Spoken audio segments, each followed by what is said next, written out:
Chemistry paper pattern समजून घेणं ही अभ्यासाची पहिली पायरी असणारी आहे. 31 प्रश्नांची जी विभागणी असणारी आहे ती 4 सेक्शनमध्ये केलेली आपल्याला पाहायला मिळते. त्यामुळं या सेक्शनचं विश्लेषण, या 4 सेक्शनचं विश्लेषण आपण समजून घेणं हे किती महत्त्वाचं आहे.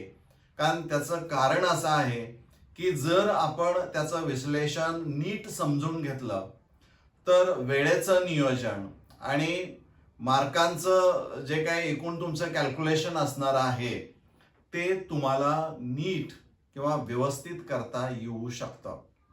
तर त्या दृष्टिकोनातून आज आपण या व्हिडिओमध्ये चर्चा करणार आहोत. नमस्कार विद्यार्थी मित्रांनो, मी प्राध्यापक मिलिंद गायकवाड आणि आपण पाहतात यश अकॅडमी.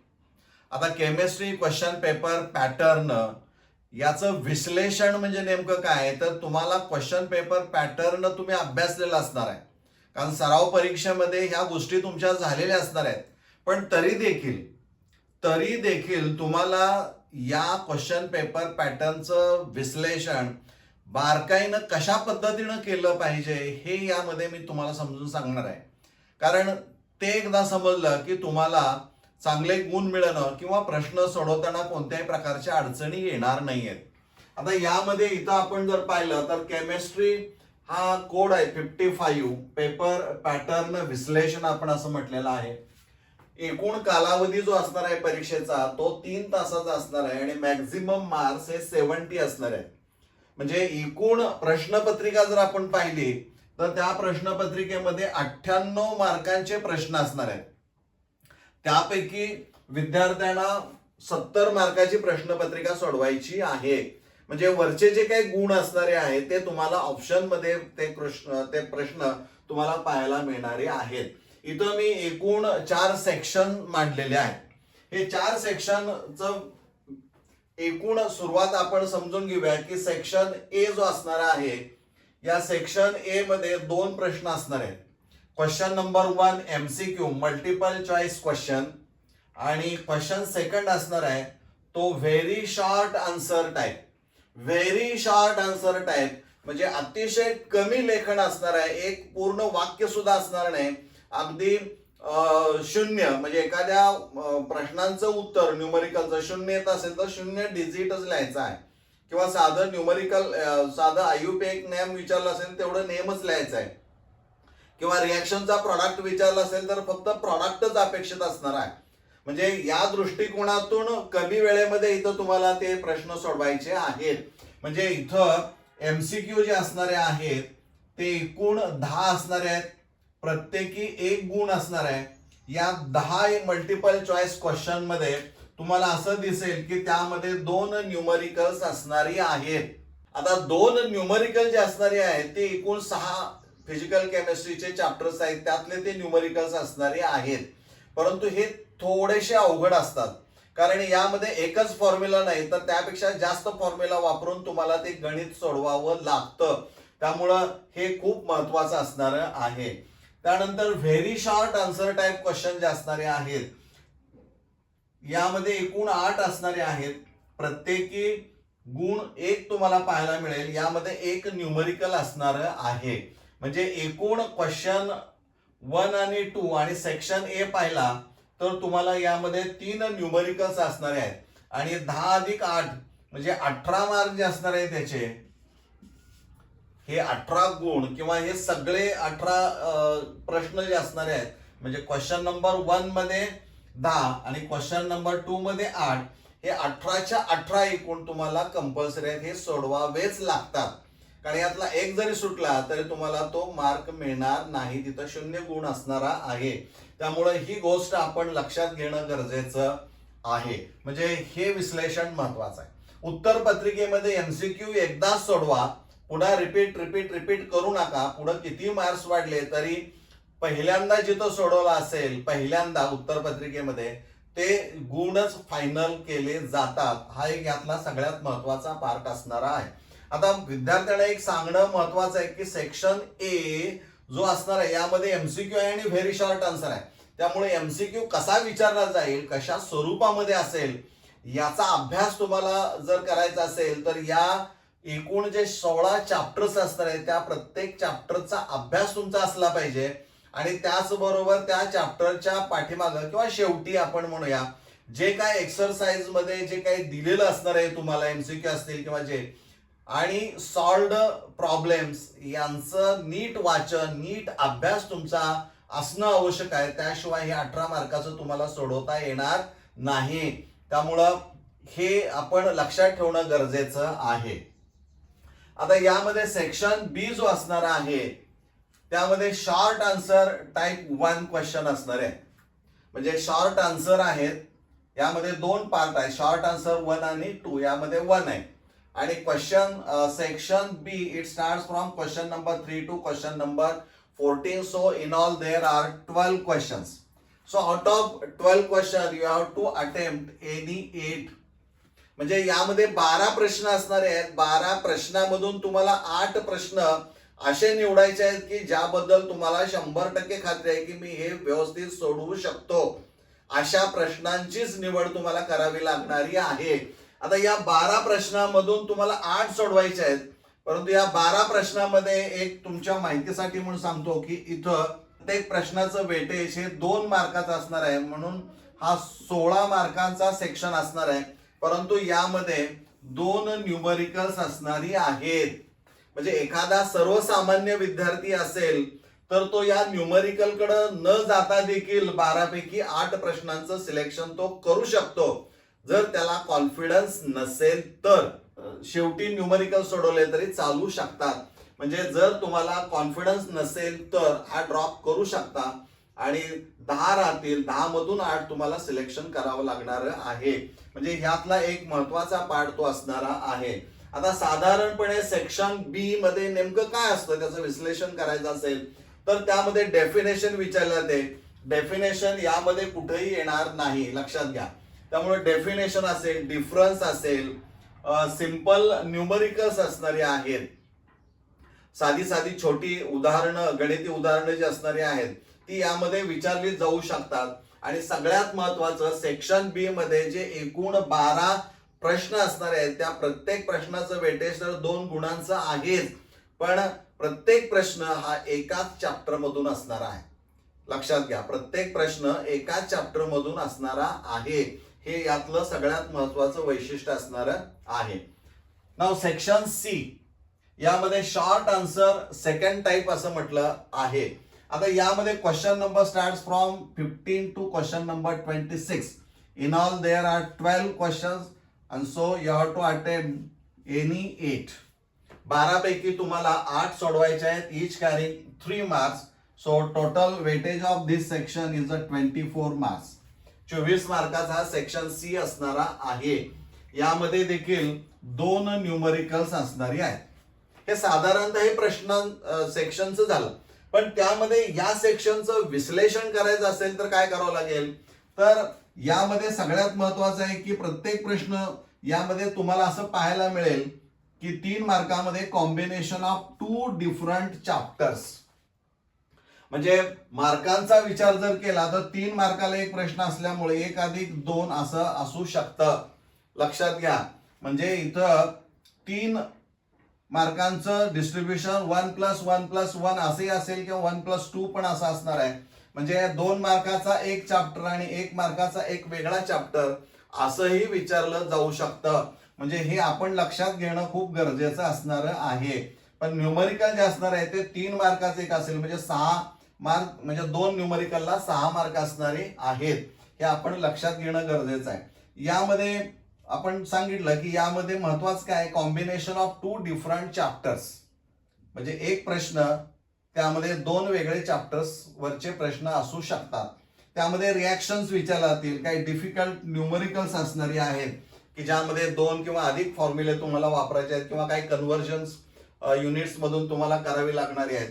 एक्सप्लेनेशनचा पार्ट असणार आहे. असे पार्ट वरचे प्रश्न साधारणपणे किंवा प्रश्नांचं स्वरूप यामध्ये आपल्याला पाहायला मिळतं. हा सेक्शन सी चं विश्लेषण असणार आहे. आता सेक्शन डी जो असणार आहे शेवटचा, हा लॉंग आन्सर टाइप क्वेश्चन त्यामध्ये असणारे आहेत. सुदैवानं फारसे लॉंग आन्सर टाईप क्वेश्चन आपल्याकडे नाहीत. SN1 SN2 रिॲक्शन मेकॅनिझम स्वतंत्र विचारले तर तो थोडासा डिस्क्रिप्टिव्ह पार्ट होऊ शकतो, किंवा अल्डॉल कंडेन्सेशन विचारलं तर ते असू शकेल, किंवा कॅनिझोरोस रिॲक्शन असेल. फार डिस्क्रिप्टिव्ह पार्ट असा आपल्याकडं नाही केमिस्ट्रीच्या बाबतीमध्ये, पण तरी देखील इथं लॉंग आन्सर टाईप म्हटलेला आहे. आणि section D starts from question number 27 to question number 31. So in all there are 5 questions and you have to attempt any 3 of 5. म्हणजे 5 पैकी 3 तुम्हाला अटेम्प्ट करावे लागणारे आहेत. प्रत्येकी 4 गुण असणार आहेत. एकूण हा सेक्शन 12 गुणांचा असणारा आहे. म्हणजे हे, आणि यामध्ये एक न्यूमरिकल ऑफ 2 मार्क्स असणार आहे. म्हणजे साधारणपणे आतापर्यंतचा अनुभव असा आहे की 2च मार्काचं न्यूमरिकल विचारलं जातं, परंतु काही वेळेस एक्झाम पेपर सेटरला वाटलं की नाही यामध्ये आणखीन 1 मार्क वाढव्या, 3 मार्काचं न्यूमरिकल एकदा विचारलेलं आहे. म्हणजे इथं हे सेक्शन डी च्या बाबतीमध्ये झालं. पण याचं पर्टिक्युलर असं विश्लेषण करायचं असेल, अनालिसिस करायचं असेल, तर त्यामध्ये तुम्हाला असं दिसेल की जे काही एकूण 5 प्रश्न असणारे आहेत, यामध्ये 4 मार्काचा एक प्रश्न एका टॉपिकवरचा, एका चॅप्टरवरचा पण असू शकेल, परंतु साधारणपणे combination of 2 or 3 different chapters इथं आपल्याला पाहायला मिळतात. म्हणजे 2 किंवा 2 पेक्षा जास्त चॅप्टरचं कॉम्बिनेशन करून 4 मार्काचा एक प्रश्न सेट केला जातो, हे आपण लक्षात घेणं गरजेचं आहे. यामध्ये रिॲक्शन्स विचारल्या जातील, कन्व्हर्जन्स असतील, किंवा प्रिपरेशन असेल, न्यूमरिकल्स असणारे आहेत, डेफिनेशन सुद्धा असू शकेल, डिफरन्स असू शकेल, डायग्राम असणारे आहे, एक्सप्लेनेटरी पार्ट असणार आहे, किंवा एखादं रिझन डी ब्लॉक मधून वगैरे रिझन पण असं विचारलं जाऊ शकतं. म्हणजे अशा पद्धतीनं हे 4 सेक्शन जे असणारे आहेत त्याचा अभ्यास तुमचा पहिल्यांदा व्यवस्थित असणं गरजेचं आहे. हे एकदा तुम्ही त्याचं विश्लेषण समजून घेतल्यानंतर मग तुमच्या लक्षामध्ये येईल की आता टाइम मॅनेजमेंट, म्हणजे जी वेळ असणारी आहे 3 तासाची, यामध्ये आणखीन एक महत्वाचा भाग आहे की परीक्षा सुरू होण्यापूर्वी 1-2 दिवस अगोदर बोर्डाकडून एक सर्क्युलर येईल की ज्यामध्ये असं म्हटलं जाईल की विद्यार्थ्यांना 10 मिनिटाचा वाढीव वेळ देण्यात यावा. तो शेवटी, पूर्वी सुरुवातीला दिला जातो, तो आता शेवटी देतात. म्हणजे 11 ते 2 हे वेळ 3 तासाची असेल, परंतु पुढं 10 मिनिटं वाढीव असणारी आहेत. म्हणजे सुरुवातीला प्रश्नपत्रिका दिल्यानंतर त्याचं नीट वाचन शांत डोक्याने करणं गरजेचं आहे. ते 10 मिनिटं त्याच्यामध्ये घालवणं खूप गरजेचं आहे. संपूर्ण प्रश्नपत्रिका एकूण जी काय असणारी आहे ती सगळी वाचून काढणं 10 मिनिटांमध्ये, आणि त्या प्रश्नांची आखणी मांडणी तुमच्या डोक्यात ठेवणं हे खूप महत्वाचं असणार आहे. यामध्ये सेक्शन जे असणारे आहेत ABCD, यामधले सगळे प्रश्न सिक्वेन्सनं सोडवत जा.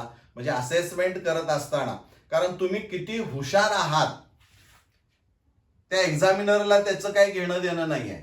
एक्झामिनर काय म्हणतो, विचारलेल्या प्रश्नांची मांडणी या विद्यार्थ्यानं कशा पद्धतीनं केलेली आहे त्यावरनं ती असेसमेंट आणि मग गुण ठरतात. यासाठी तुम्हाला ह्या सगळ्या गोष्टी माहीत असायला पाहिजेत. कारण तो तुम्ही किती हुशार आहे त्याला त्याचं काहीच घेणं देणं असत नाही ना. असायचं काही कारण आहे. तो म्हणतो मला हा प्रश्न विचारला, याची मांडणी अशा पद्धतीने केली का, केली असेल तर त्या पद्धतीचं जे काही डिस्ट्रीब्युशन स्टेपला असणार आहे, जसं न्यूमरिकलला असतं स्टेप अर्धा गुण 1 गुण, तर हे त्याप्रमाणे ते दिलं जाऊ शकतं. आता यामध्ये आपण पुढे पाहणार आहोत की टाइम मॅनेजमेंट. टाइम मॅनेजमेंट 3 तास 10 मिनिटं आपण म्हणूया, ती फार तर 10 मिनिटं राहू देत रीडिंगची. तर 3 तास म्हणजे 180 मिनिटाचा तो पेपर असणार आहे 3 तासाचा. यामध्ये 18 प्रश्न एकूण असणार आहे. उपप्रश्नासहित आपण 2 प्रश्न जरी असले तरी तुम्हाला एकूण 18 असणार आहेत. तर ऑल आर कंपल्सरी, सगळा हा सेक्शन एच कंपल्सरी असणारा आहे.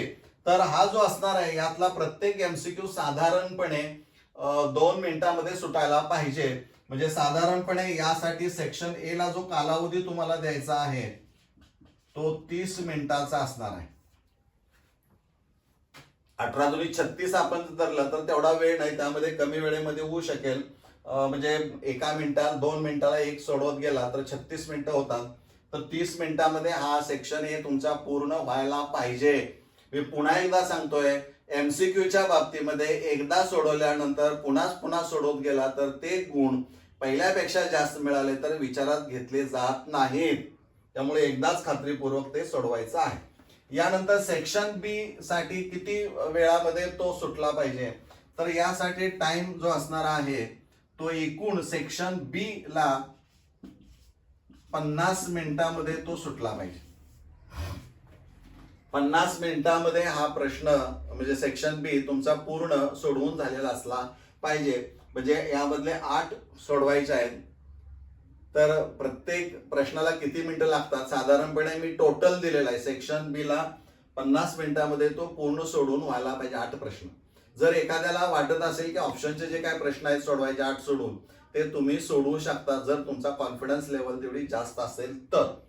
त्यानंतर सेक्शन सी जो असणार आहे तो 60 मिनिटांमध्ये सोडून व्हायला पाहिजे. पूर्ण सेक्शन 60 मिनिटांमध्ये व्हायला पाहिजे. आणि सेक्शन डी जो असणार आहे तो 30 मिनिटांमध्ये व्हायला पाहिजे. म्हणजे साधारणपणे 10 मिनिटाला एक प्रश्न यातला सोडवला पाहिजे.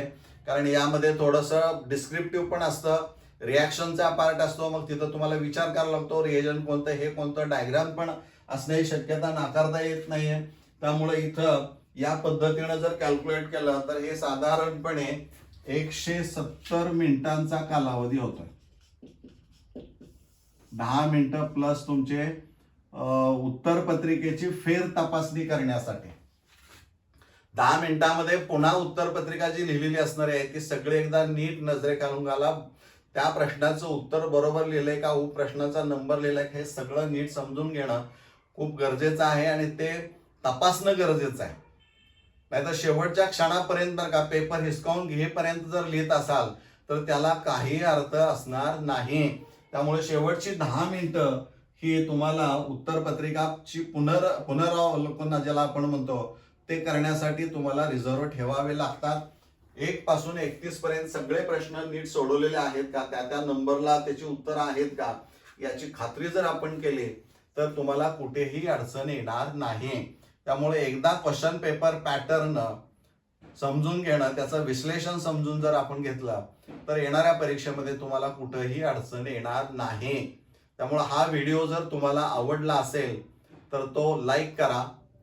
चॅनल जर आपण सबस्क्राईब केलं नसेल तर सबस्क्राईब करा आणि हा व्हिडिओ जास्तीत जास्त विद्यार्थ्यांच्यापर्यंत शेअर करा की जेणेकरून इतरांना पण त्याची माहिती मिळाली पाहिजे. मला वाटते आपल्याला निश्चित चांगलं समजलेलं असणार आहे.